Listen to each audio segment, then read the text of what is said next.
Em nome de Jesus. Amém e amém. Bom, eu tenho recebido aí de algumas pessoas, inclusive da Pan, que não está aqui, que às vezes quando eu ministro a mensagem, pode ser que alguém não esteja tão sintonizado comigo assim. E hoje eu quero reforçar já, desde o início, que eu quero buscar todas as alternativas possíveis, todos os instrumentos possíveis para ser claro. Inclusive quero funcionar até como um guia, dizendo para você, bloco a bloco, sobre o que eu tenho interesse em ministrar, de acordo com aquilo que o Senhor ministrou no meu coração. O meu objetivo é simplificar. Na realidade, todas as vezes que eu ministro a palavra do Senhor, o meu objetivo é simplificar para que você consiga ter uma percepção mais ampla acerca do Evangelho. E esse é o meu objetivo hoje, simplificar. Por isso, meu apelo é que você preste profunda atenção, porque eu tenho para mim que aquilo que nós vamos ser ministrados em referência à palavra de Deus diz muito acerca da nossa experiência com Jesus, da nossa conduta enquanto cristãos e daquilo que nós comunicamos e traduzimos para as pessoas mediante aquilo que nós vivemos com Jesus. Por isso a relevância e a importância do que nós vamos falar, porque nós vamos falar do seu relacionamento com Deus e de como o seu relacionamento com Deus traduz para as pessoas a verdade acerca da sua espiritualidade, da legitimidade do seu cristianismo e da sua fé. Amém? É sobre isso que eu quero falar com você. Vamos ler então a segunda carta do apóstolo Paulo aos Coríntios, no capítulo 2, diz assim: mas graças a Deus que sempre nos conduz vitoriosamente em Cristo e por nosso intermédio exala em todo lugar a fragrância do seu conhecimento, porque para Deus somos o aroma de Cristo entre os que estão sendo salvos e os que estão perecendo. Para estes, os que estão perecendo, somos cheiro de morte. Para aqueles, os que estão sendo salvos, fragrância de vida. Na Roma Antiga, pode voltar. Na Roma Antiga, as campanhas de guerra, quando bem-sucedidas, elas eram celebradas por uma espécie de triunfo romano, um cortejo, um desfile na rua, marcado por som, música, incenso, sacrifício. Era uma homenagem aos comandantes, generais, aos guerreiros que haviam sido vitoriosos. E nesse desfile eram exibidos os escravos, ou seus aliados que haviam sido capturados como escravos e agora foram libertos. Eram exibidos os espólios, os despojos, os tesouros que haviam sido conquistados. Eram exibidos também, guarde bem, eram exibidos também os escravos do povo inimigo, pessoas que foram capturadas e que, ao final daquele cortejo, seriam executadas. Por isso, para aqueles que sentiam naquela festividade, naquela celebração, naquele cortejo, o aroma do incenso, da fragrância que estava sendo exalada, para os vitoriosos aquilo remetia a sucesso, vitória. Para aqueles que estavam sendo destinados para serem executados ao final daquela cerimônia, cheiro de morte. Eu acredito que de igual forma isso acontece conosco. Porque Paulo diz que por nosso intermédio, o Senhor exala a fragrância do conhecimento de Cristo.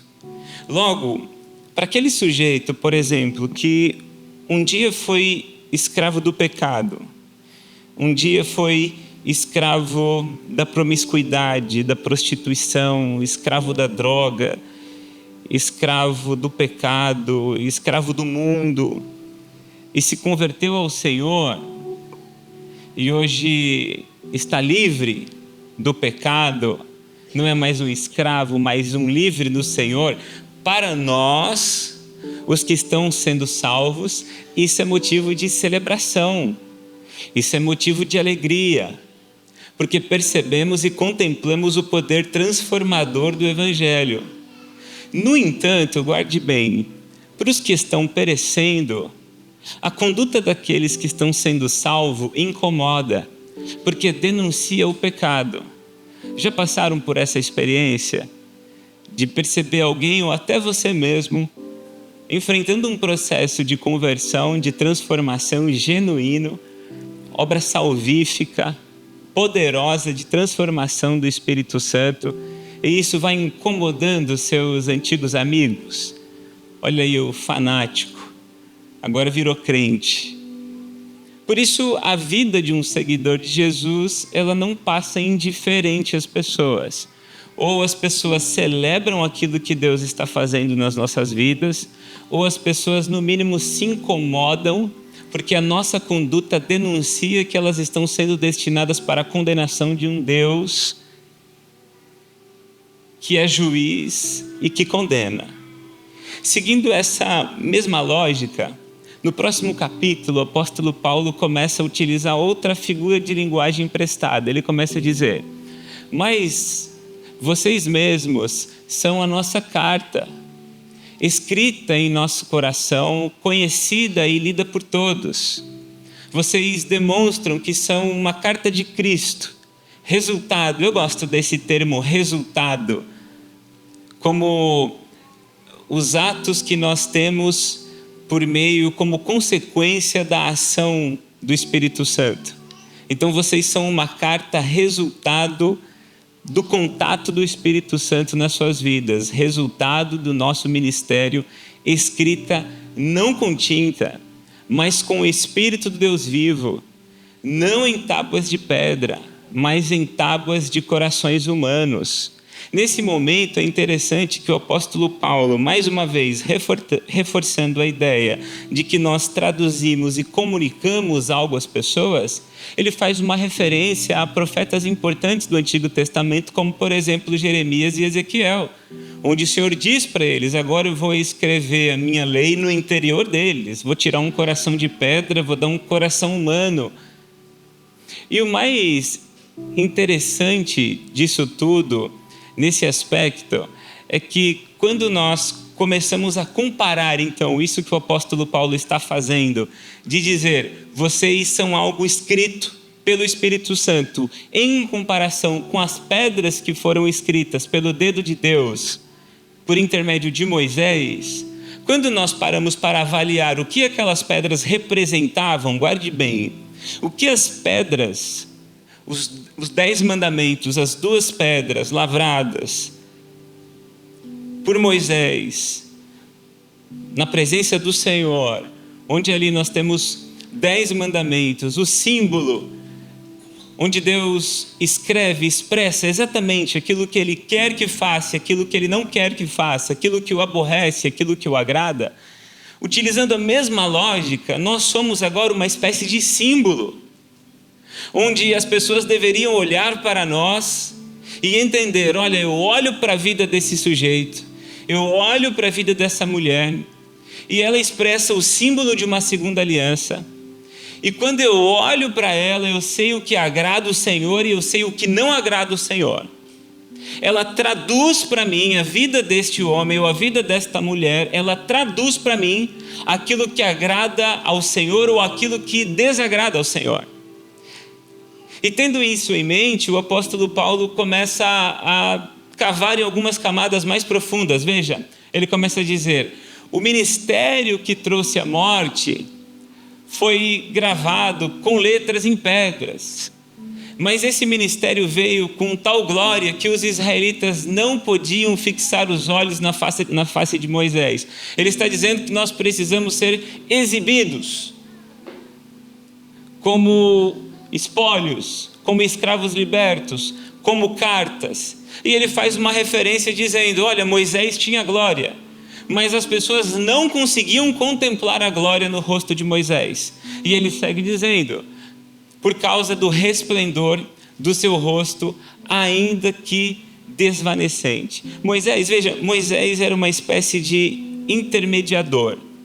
Se rolasse alguma coisa com o povo, Moisés ia na tenda do encontro, que não era um tabernáculo, batia um papo com Deus, falava com o Senhor, e nesse papo, se aquilo que ele definisse com o Senhor ficasse determinado, Moisés chegaria para o povo e diria: olha, o meu papo com o Senhor foi isso aqui. Se num diálogo com o Senhor, olha só, se num diálogo com o Senhor Deus determinasse: eu vou exterminar todo mundo e agora eu vou começar uma promessa a partir dos seus descendentes, Moisés chegaria para o povo e diria: olha, agora acabou para vocês, vai todo mundo morrer e vai acontecer algo a partir agora da minha descendência. No entanto, se Moisés chegasse diante do Senhor e intercedesse em favor do povo, aí Moisés poderia dar ao povo a notícia que Deus foi gracioso e foi misericordioso. E quando o apóstolo Paulo está se referindo a esse episódio de que os israelitas não podiam contemplar a face de Moisés e ele precisou botar uma venda, ele está fazendo uma referência a Êxodo capítulo 32, 33 e 34. Guarde bem, preste atenção. Êxodo capítulo 32, situação com bezerro de ouro. Moisés fica Velho Testamento e quebra as duas tábuas da aliança. Êxodo 33, guarde bem, Êxodo 33, Moisés chega diante do Senhor, troca um papo com ele e diz para que ele reconsiderasse. E ainda um pouco até ousado e diz: agora eu quero ver até a tua glória. E aí, Êxodo capítulo 34, a gente tem a informação que Moisés fica 40 dias com o Senhor de jejum. O Senhor escreve agora as duas novas tábuas da lei e ele desce. Quando ele desce, no entanto, o rosto dele reluz de tal forma que as pessoas ficam com medo de olhar para Moisés. E diz assim: Moisés, bota um véu nessa face, porque o teu rosto está dando pânico na gente. Alguns capítulos antes, o povo já tinha chegado para Moisés e dito o seguinte: Moisés, esse lance de falar com Deus é perigoso demais, a gente treme na base, falar com Deus é melhor que você faça isso para que não morramos. Então, eles, além de não querer ter um diálogo com o Senhor, agora têm medo de quando Moisés fala com o Senhor, o impacto, a relação de Moisés, a intimidade do Senhor com Moisés, traduz algo para eles. Assim como Paulo fala que a fragrância para uns tem cheiro de morte, agora em Moisés a gente percebe que a face dele, a experiência dele com o Senhor dá pânico, dá terror, dá assombro. E aí Paulo faz no próximo versículo, que eu gostaria que vocês prestassem bastante atenção. Êxodo capítulo 32, 33 e 34, nós temos a informação de que o povo ficou com receio, com temor, com medo de olhar para a face de Moisés. Agora o apóstolo Paulo traz um ângulo diferente, guarde bem.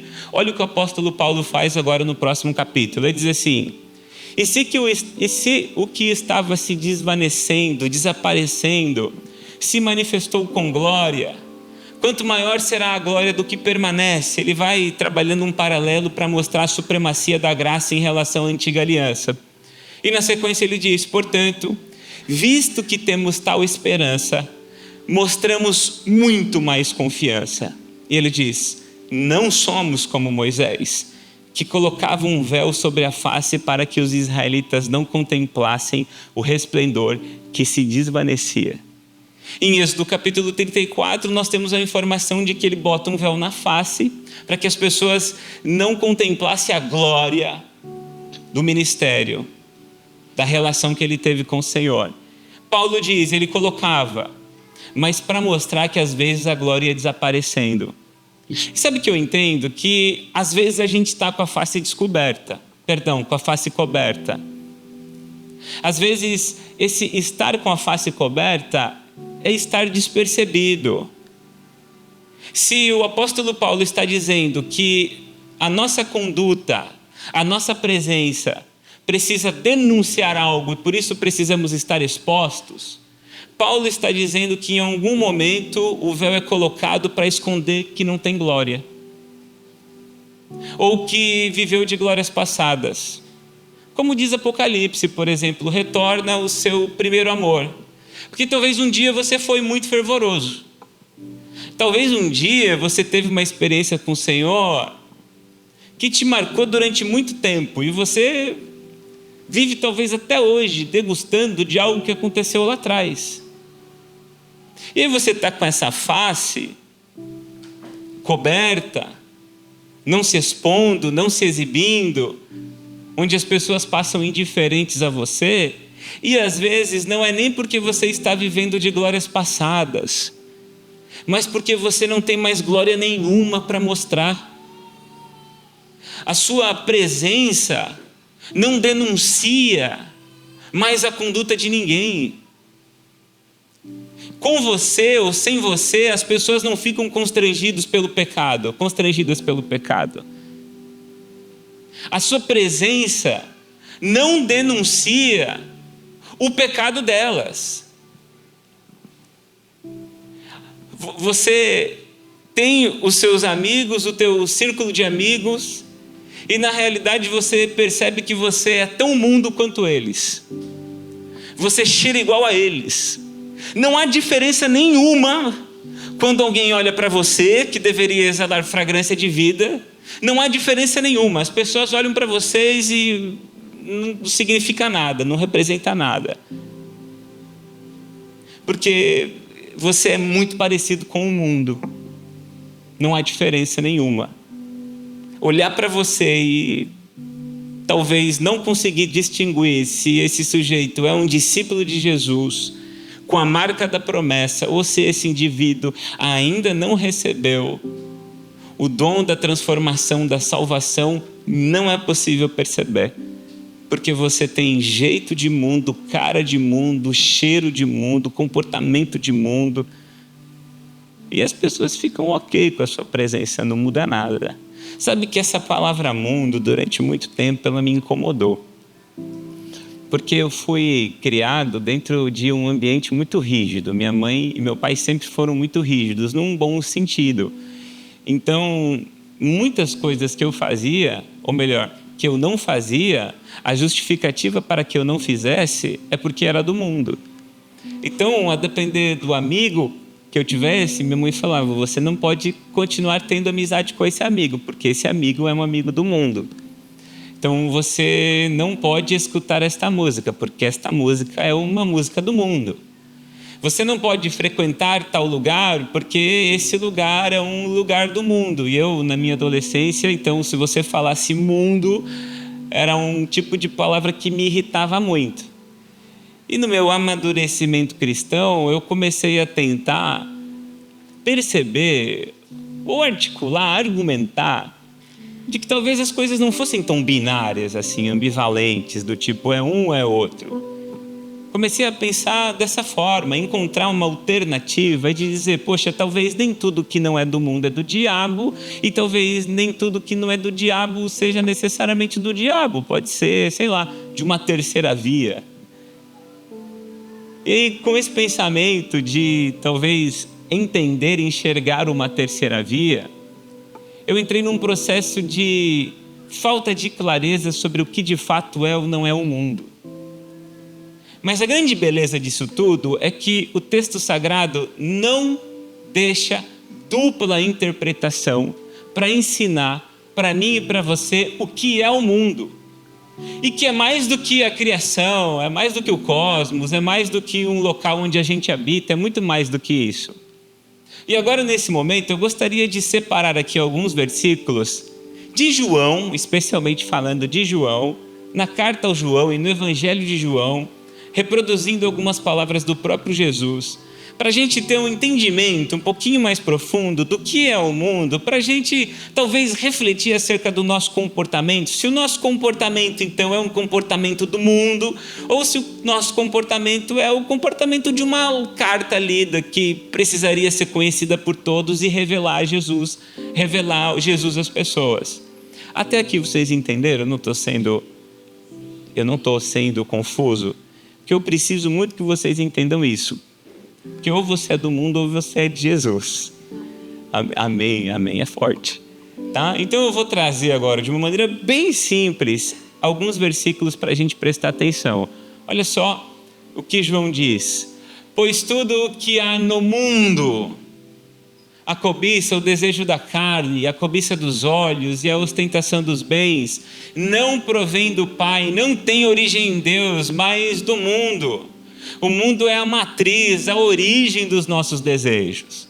Tiago diz que as guerras que nós travamos entre nós, elas vêm de inveja e de coisas que nós desejamos, que nós chegamos a matar por isso, que é o nosso desejo pelas coisas do mundo. Quando eu percebo que ele está dizendo que o mundo é a mãe que gera todos os desejos, eu volto para o jardim e eu me lembro que aquele fruto proibido aguçou o sentido de Adão e Eva para que eles comessem e acumulassem para si o pecado e fossem destinados à separação de Deus por conta da morte que entrou no mundo.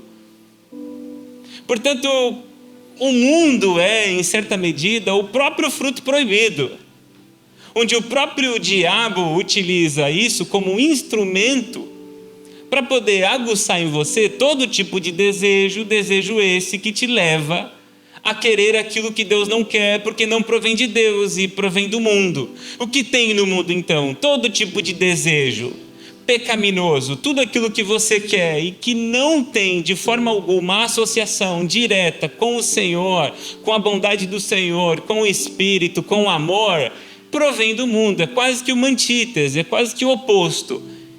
Se de Deus vem o amor, do mundo vem a vontade de matar. Se de Deus vem a fidelidade, do mundo vem o desejo do adultério. O mundo é a origem dos desejos pecaminosos. Esse é o mundo. Olha o que mais o Senhor diz. João diz, sabemos que somos de Deus e que o mundo guarde. Não sou eu quem está falando. Olha o que o texto sagrado fala acerca do mundo. Sabemos que somos de Deus e que o mundo todo está sob o poder do maligno. Eu confesso que esse tipo de texto, ele me deixa meio preocupado. Primeiro, por não conseguir alcançar ou encontrar um verso que seja claro sobre o que aconteceu do jardim do Éden para os tempos de Jesus, onde no jardim o Senhor diz, olha, cresçam, multipliquem-se e dominem a criação. E aí quando você vai para Jesus, o diabo leva Jesus para um local e a Bíblia diz que ele mostra todos os reinos do mundo. E diz, tudo isso, todos os reinos do mundo são meus, e eu posso dá-los a quem eu quiser. E o Senhor Jesus não corrige o diabo. E aí nós temos esses textos, outros textos dizendo que ele é um príncipe que domina o mundo. Então, tudo que diz respeito a uma esfera governamental, política, partidária ou não, ideológica ou não, está num orquestramento do diabo. Eu sei que para muitos de vocês hoje nós temos o próprio diabo na presidência do país, mas eu gostaria de dizer para você que não existe nenhum país que não esteja sob a influência de poderes satânicos. O único, guarde bem, o único país ou nação no mundo, em tempos remotos, passados, que puderam dizer, olha, feliz a nação cujo Deus é o Senhor, foi Israel. Durante um tempo, onde inclusive quando foi instaurada a monarquia, já rejeitaram a Deus de início. E se a gente for contar os reis que foram bons, só dá para contar 4, 5, 6 aí no máximo. E o restante, todos eles foram seduzidos pelo poder, pelo adultério, pela idolatria. Porque de forma geral é tudo do diabo. De forma geral, tudo está sob o domínio do diabo no que diz respeito ao governo. Eu não sei como é que você vai lidar com isso, mas vai ler a sua Bíblia e é isso que a Bíblia está dizendo, porque o reino do Senhor vem de modo invisível.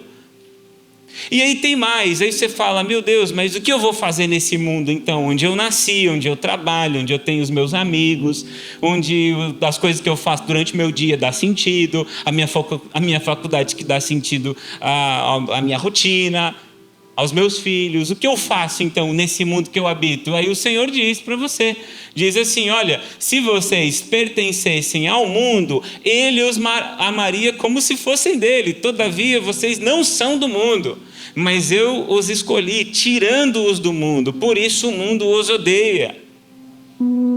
Nesse sentido, a nossa pátria então, a nossa polis, ela é celestial. E no mundo onde a gente vive é um mundo hostil, terra desértica, terra onde Jesus vai dizer, olha, não vale a pena acumular tesouros, aqui não vale a pena ficar construindo moradia fixa, porque aqui é construção provisória, é para a terra prometida que vocês estão indo.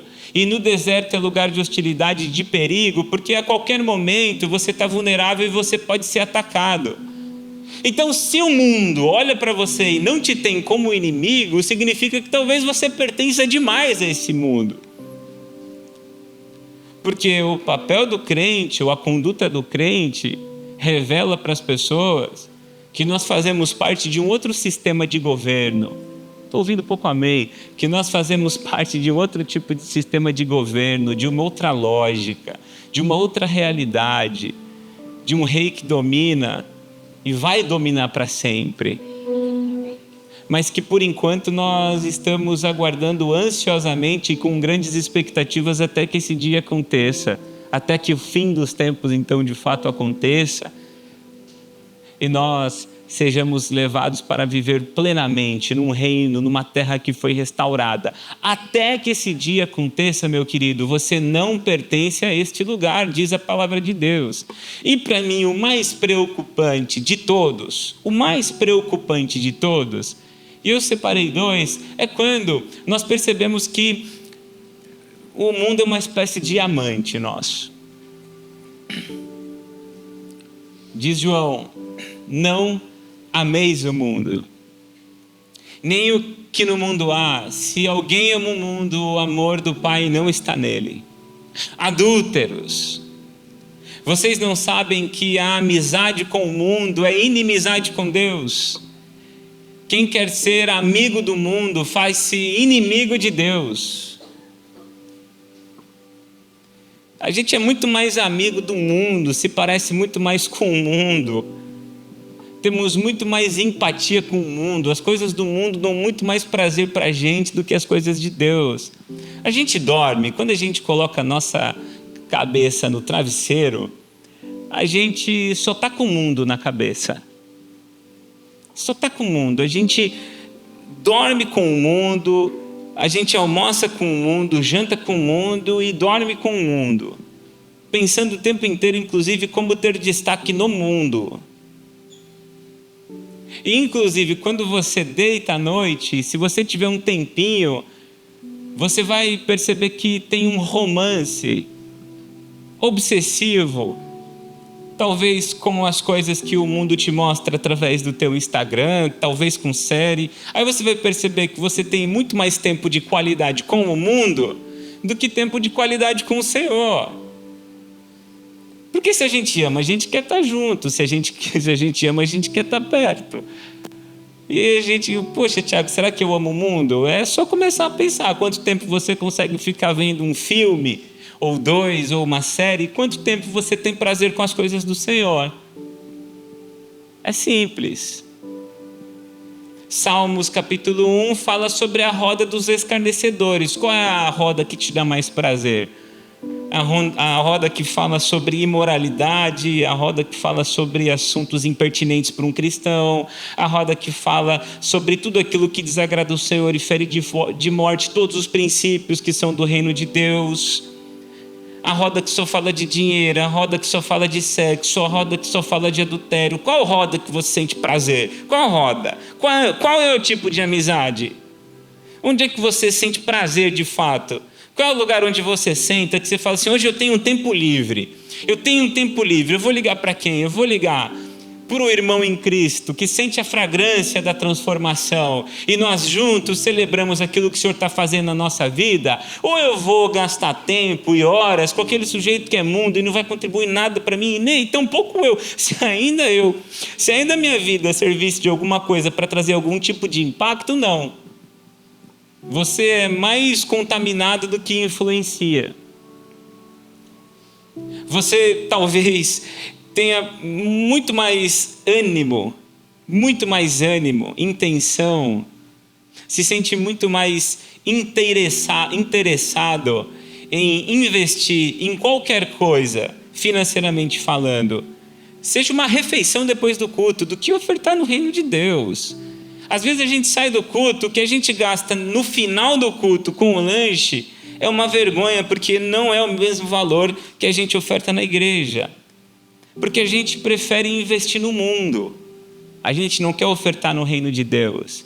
A gente pensa no futuro. A gente pensa no presente e a gente pensa no futuro. Mas a gente não pensa na eternidade. Porque a gente pensa qual vai ser a nossa performance aqui no mundo. É assim que a gente vive. Nós temos cheiro de mundo, pensamento de mundo, amor pelo mundo, amizade com o mundo, e não temos deleite pelo Senhor, pela palavra do Senhor. Satisfação, prazer. Quando foi, meu irmão, que você parou para orar e olhou para o relógio e pensou assim: caramba, passou 20 minutos e eu nem percebi. Agora, quantas vezes você para orar e olha 5 minutos? Meu Deus, eu não consigo nem orar 5 minutos. E a sua mente já foi bombardeada por um monte de coisa que você tem que fazer. Aí você olha para um amigo seu, qualquer, e se diz: nossa, nossa amizade é tão legal, a gente se vê, de repente, quando viu, já passou um tempão. Quando foi que você parou para ler o texto bíblico e ser examinado, meditar no texto bíblico, ficar ainda que 20 minutos, ler um salmo e ficar 20 minutos em silêncio, na expectativa do que Deus testifique, testemunhe algo ao seu coração? Quando foi a última vez que você falou: para tudo, eu não quero nem saber, hoje é o meu tempo com o Senhor, desliga tudo e hoje eu quero ter tempo com o Senhor, eu não saio daqui enquanto o Senhor não ferver algo no meu coração, eu não saio daqui. Quando foi a última vez? Porque aí você vai conseguir avaliar o seu coração e pensar: Tiago, pensando bem, eu acho que eu sou mais amigo do mundo do que amigo de Deus. Eu sou mais seduzido pelas coisas do mundo do que pelas coisas de Deus. E a última coisa, sabe o que o mundo é? O mundo é escuridão, cara. O mundo é trevas. O mundo é trevas. Por isso que o Senhor Jesus diz assim, no Evangelho de João: enquanto estou no mundo... Pode passar. Pode voltar. Enquanto estou no mundo, sou luz do mundo. Sabe, Mateus, quando o Senhor diz que nós somos luz do mundo, sal da terra, para que o efeito luminoso, então, da salvação possa iluminar os homens, para que estes contemplem a glória de Deus. E a gente não pode colocar uma cidade iluminada em qualquer lugar, nós precisamos colocar ela em lugares altos para iluminar. Normalmente, quando nós lemos esse texto no Sermão da Montanha, nós pensamos muito na bondade, e de fato está embutido essa lógica. Nós pensamos na bondade, no fato de: olha que legal, eu ajudo alguém e logo estou sendo luz do mundo. Olha que interessante, eu estou sendo gentil com alguém e logo eu estou sendo luz do mundo. Eu estou sendo paciente, estou frutificando no Espírito, então eu sou luz do mundo. Mas tem algo que a luz, um dos efeitos, um dos propósitos da luz é expor a imperfeição. Eu sou um cara muito bagunceiro, quem me conhece sabe disso. E eu não me importo se eu convidar você para minha casa e ela não estiver muito arrumada. Mas a minha mulher, ela tem uma obsessão por isso, talvez porque as pessoas vão achar que ela é relaxada e tal. Então a gente já brigou algumas vezes sobre isso. Como é que você vai trazer alguém para casa se a casa está toda bagunçada? Quem nunca? Isso acontece várias vezes. E eu percebo que a preocupação dela é para que as pessoas não vejam a bagunça. Não vejam o que tem e tal. E é justo. Eu que estou errado mesmo, é justo isso. E na realidade o que Jesus está dizendo é que, quando nós somos luz, sabe o que nós fazemos? Nós revelamos a bagunça. Nós trazemos para a luz as rachaduras, as imperfeições, a estrutura que está comprometida. E ninguém quer isso. Quando você chega num lugar, as pessoas deveriam ter vergonha. Porque você chega ali mostrando o que Deus quer. Você é a tábua da aliança, você é uma carta, tem a fragrância do perfume do Senhor exalando naquele local. Então, onde você chega, as pessoas elas se sentem acusadas, denunciadas. Deveria, pelo menos. Deveria ser assim. Porque a nossa presença deveria levar as pessoas à salvação. As pessoas não poderiam passar indiferente às nossas vidas. Como se ela olhasse para você, olhasse para ela, e ao comparar o comportamento de vocês, ela dissesse: tá tudo bem, eu ser igual a ele. Porque ele é crente, e meio que nós somos iguais. Talvez até esteja um pouco na vantagem, porque eu nem preciso ir no culto. Pelo que eu vi, basta colocar uns versículos aí vez ou outra, uma música cristã no carro vez ou outra, isso aí tá bom. Cara, você tem simpatia por Jesus. Você gosta de um versículo ou outro, de sabedoria, porque faz sentido. Aí você vai desfragmentando a Bíblia e vai aplicando aquilo que você entende que é legal. E às vezes você escuta uma música, até cai uma lagrimazinha, mas é pura emoção, porque não tem transformação nenhuma, querido, nada. Nada, não tem transformação nenhuma. O cara olha para você e o cara olha para ele mesmo e ele diz: é isso aí, somos iguais. Inclusive, às vezes, a postagem que eu faço é mais inteligente que as postagens que ele faz. E a única coisa que vocês têm de semelhante talvez é uma tatuagem de uma cruz, cara. Ou um versículo bíblico tatuado. Nossa, foi forte agora, desculpa. Sei que uma galera tem coisa tatuada. Relaxa, não é sobre você que tem coisa tatuada. Tá, o meu irmão tem também. Então é isso, cara. Eu falei, vocês estão entendendo que eu queria ser bem simples? Tá dando para entender, né? Que eu queria ser claro. Eu acho que eu estou sendo bem claro, até demais. Claro, um pouco duro. Ô Dani, eu não sou sempre assim. 2 Coríntios 5:20, para a gente encerrar. Paulo diz assim: portanto, somos embaixadores de Cristo. Olha que interessante, ele diz que somos, conforme o Senhor vai nos exibindo neste triunfo romano, nós somos, este aroma vai exalando por as ruas e as pessoas vão conhecendo a Cristo. Depois nós somos uma carta, depois nós precisamos tirar o véu e agora nós somos embaixadores de Cristo. E Deus faz seu apelo por meio de nós. E essa palavra ela é interessantíssima. No grego, ele é um verbo, parakaleo, que é encorajador, que é está ensinando, está pedindo, está te convencendo. Que é do adjetivo daquilo que o Senhor fala do Espírito Santo, parakletos, que é o encorajador, que convence, que ensina.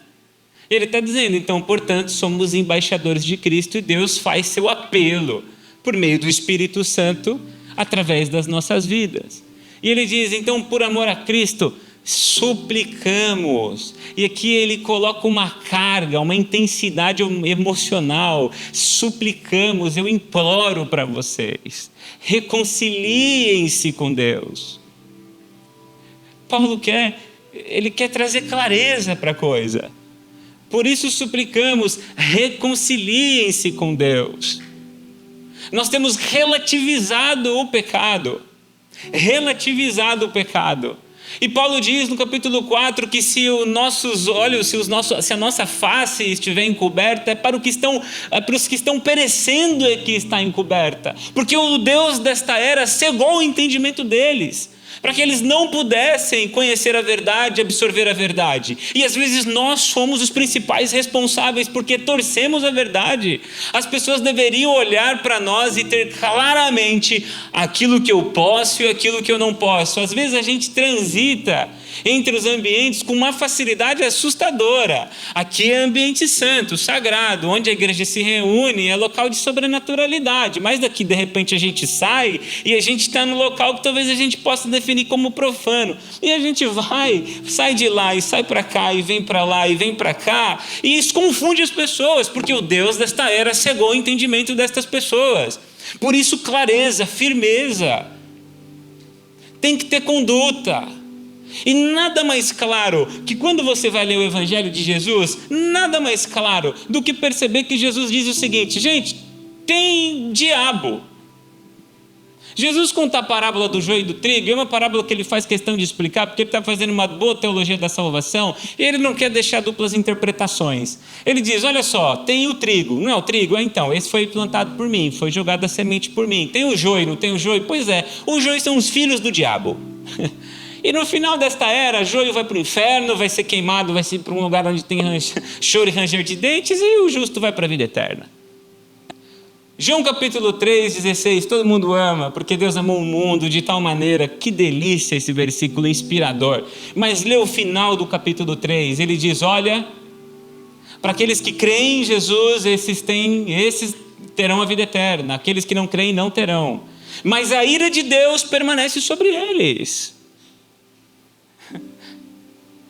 Tem que ter clareza. Quem você é?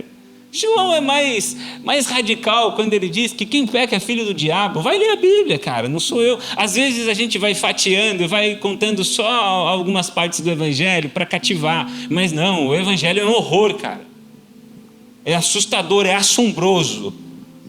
Olha para a cruz, e a cruz é a mensagem do que o que Deus vai fazer com o pecador. E se ele fez com o filho o que fez, esmagou o filho, morreu o filho, Isaías diz que foi do agrado de Deus fazer isso, quanto mais fará aqueles que não forem encontrados com o filho.